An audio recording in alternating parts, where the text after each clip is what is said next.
Kebakaran adalah bencana yang bisa terjadi kapan saja dan di mana saja, baik itu kebakaran kecil maupun kebakaran hutan yang sangat luas. Semuanya ini bisa berisiko tinggi dan bisa membahayakan diri sendiri dan juga membahayakan orang lain. Eits, tenang dulu. Teman-teman tahu nggak sih kalau misalnya kita bisa mengatasi kebakaran ini? Jadi, jangan panik dulu teman-teman. Ayo kita belajar cara menghadapi kebakaran bersama-sama.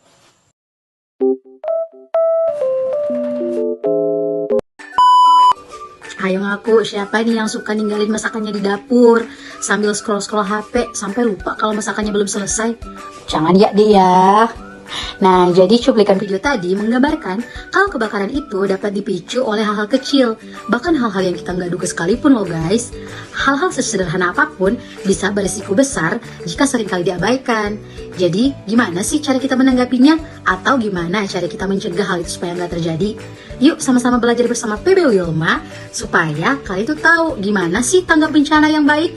Terus gimana cara ngatasinnya kalau misalnya bencana itu terjadi di sekitar kita? Karena keselamatan kita adalah tanggung jawab kita bersama. Nah, tadi teman-teman sudah lihat kan apa saja yang berpotensi menyebabkan kebakaran? Lalu, bagaimana ya cara mencegahnya?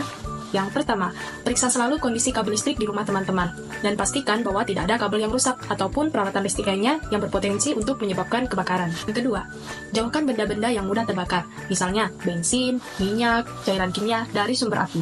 Dan yang ketiga, teman-teman juga harus menyediakan alat pemadam api ringan di rumah teman-teman atau di tempat yang mudah dijangkau.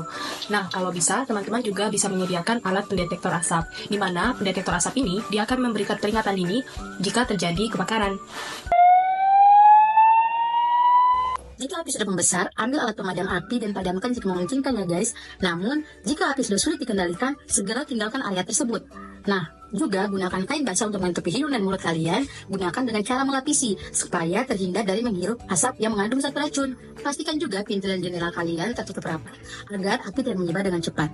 Ikuti jalur evakuasi yang sudah disiapkan, pergilah ke titik kumpul atau area aman yang sudah ditentukan. Ingat, keselamatan diri dan orang di sekitar merupakan prioritas utama kalian. Setelah kebakaran berhasil dipadamkan, ada beberapa langkah-langkah yang perlu dilakukan untuk memastikan keselamatan dan juga pemulihan. Yang pertama, pastikan lokasi aman jika ingin memasuki kembali area yang terkena dampak dari kebakaran.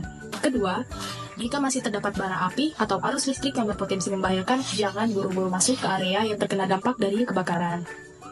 Ketiga, jika ada yang terluka, segera beri pertolongan pertama dan kalau bisa, panggil tim medis untuk segera datang dan membantu. Mari kita pahami langkah-langkah penting, mulai dari pencegahan hingga pemulihan saat terjadi kebakaran. Kita harus memprioritaskan pencegahan sebagai awal upaya keselamatan. Setelah kebakaran, proses pemulihan membutuhkan kerjasama dan dukungan dari semua pihak. Jika kebakaran terjadi, tindakan cepat dan tepat sangat penting untuk meminimalkan dampaknya. Dengan kebersamaan, kita dapat lebih siap dalam menghadapi dan mencegah kebakaran demi keselamatan diri, keluarga, dan lingkungan.